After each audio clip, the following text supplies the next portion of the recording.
Hey guys, thank you so much for tuning into today's video. This is Crystal Iris Makeup Bar, here to illuminate the beauty within you.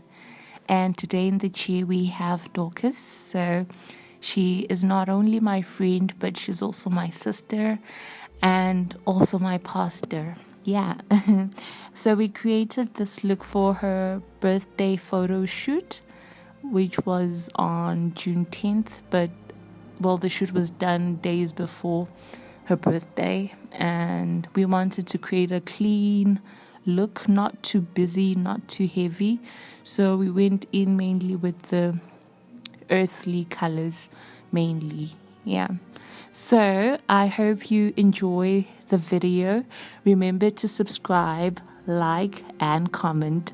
And in the meantime, let me tell you about my relationship with her. I think most of you have realized that when it comes to explainer videos, I really have a hard time because most of the times I forget to show the products that I'm using, which is why I just end up doing the whole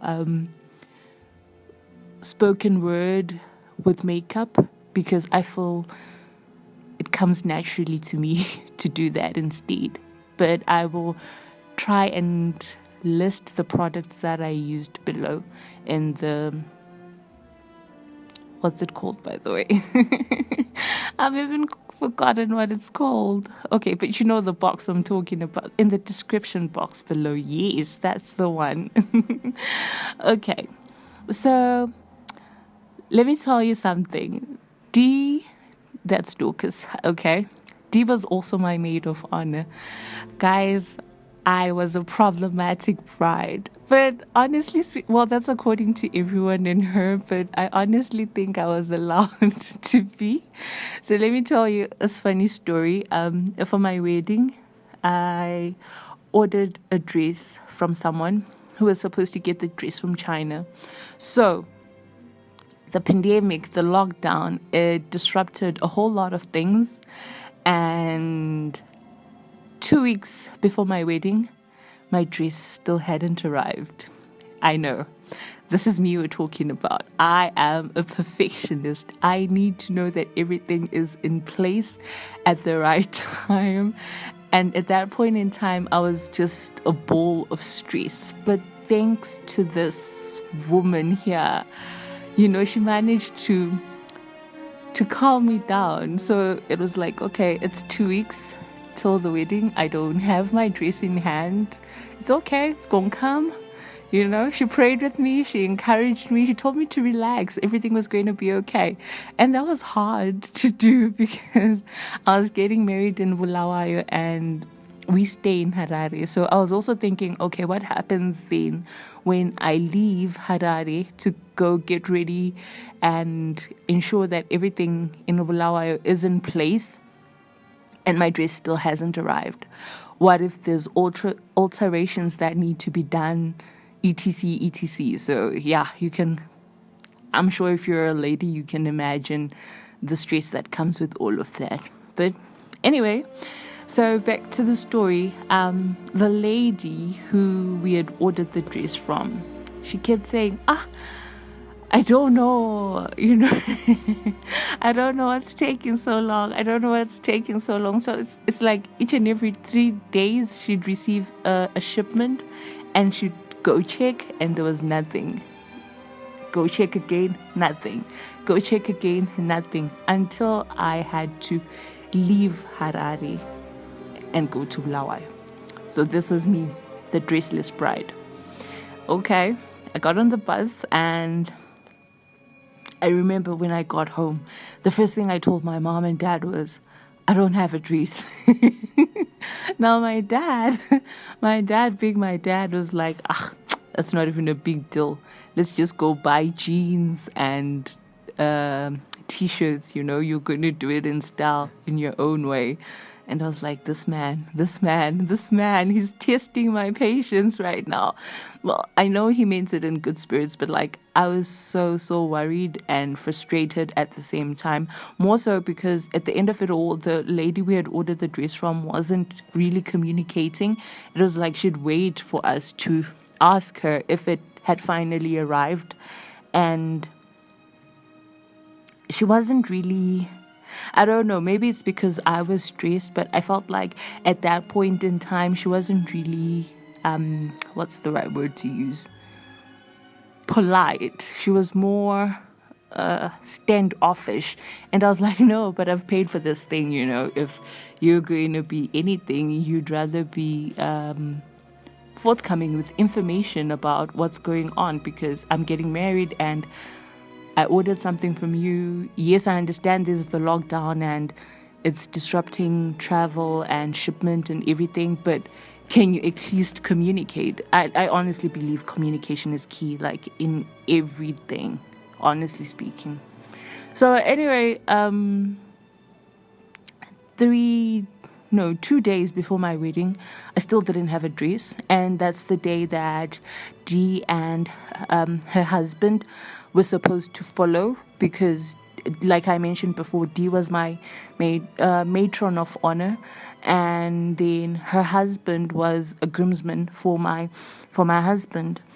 And so what then happened was they couldn't leave 2 days before, when the rest of our bridal party left Harare. They couldn't come to Bulawayo on that particular day because they had to wait for the dress. And when they spoke to the lady then said that the dress had arrived, but they couldn't access the container. Exactly, they couldn't access the container on that particular day, so they would have to come tomorrow morning, like the following day, to get the dress. So I was like, oh, okay, cool. At least if they get the dress a day, like 3 days before the wedding, then 2 days before the wedding, then it's still okay. If there's any alterations that need to be done, they can be done. Meanwhile, in Bulawayo, we were now trying to find another dress. Yeah. And the dresses that people were like, when they say people are bridezillas, I think they need to understand that people will be going through a lot. It's stuff like this that make people bridezillas. But I believe, I don't know, I think I should sit down with each and everyone who was in my bridal team and simply ask them how I was as a bride, you know. So eventually they went to check and the dress still wasn't in that consignment. And when it finally came, it was like 2 months after the wedding, and we had to find a substitute dress and everything else. And it was really devastating for me because I really loved that dress, and that's the dress I wanted to walk down the aisle in. But I'm so grateful for Dee, because through it all, the funny thing is, even when she told me that the dress wasn't there on the day they left Harare, I was okay, because they told me they were coming with another dress that would maybe kind of, what can I say? That kind of looked like the dress I wanted. It wasn't really the dress, but it was similar in a way, and they believed I would look beautiful in it. And I had to trust her judgment, you know. But like, even when she told me that the dress wasn't there, I was like, okay. And then I went on with everything else that I was doing, prepping for the wedding and stuff. Now, as soon as they arrived, as soon as I saw her, the first thing I did was cry. Like the whole week when I was in Bulawayo and people kept asking, is the dress there yet? Is the dress there yet? I'd be like, no, not yet. I'm just going to walk down the aisle in bum shorts and the top, you know, like Dad suggested, and all of that. But as soon as I saw her, I just cried. I felt like I had been strong for such a long time. Like I was holding it in, like, you know. And I knew then that the dress wasn't there, but the tears just wouldn't come until my matron, who was Dee, finally arrived, and she was like, okay, I'm here now. And I just let out each and every emotion that I had been bottling in. And The thing is, I'm taller than Dee and she's shorter. So I was crying, but it was more like I was comforting her rather than her comforting me, which is funny now that I think about it. But truth be told, I'm so grateful for this woman here.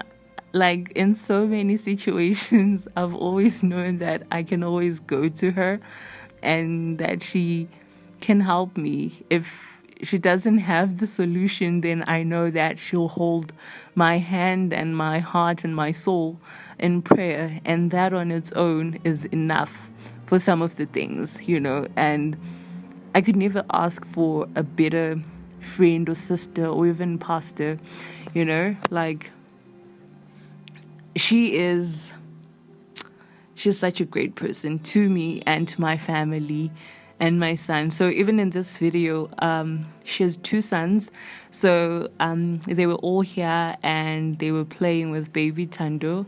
So it was a whole circus going on, but we managed to do the look because her kids are a bit older than Tando. But yeah, I think they're also used to each other. That's why they were able to play well together. Like, you remember what happened with the last video. Yeah. But anyway, I just want to say, Dee, happy birthday to you. I wish you nothing but the best. I wish you joy, happiness, love, peace, and prosperity. May all your heart's desires come true. May you prosper in everything that you do and excel. May you grow bigger and better in each and everything you do. May your hand be the hand that produces gold in each and every place that it has been laid upon. I wish to see you smile for so many days. I wish to see you happy for so many years. And I can't wait for more memories that we'll create. And I promise we're going to have that lunch date soon. I know we keep postponing and postponing, but I blame the guys for this. The guys being our husbands, but that's another story.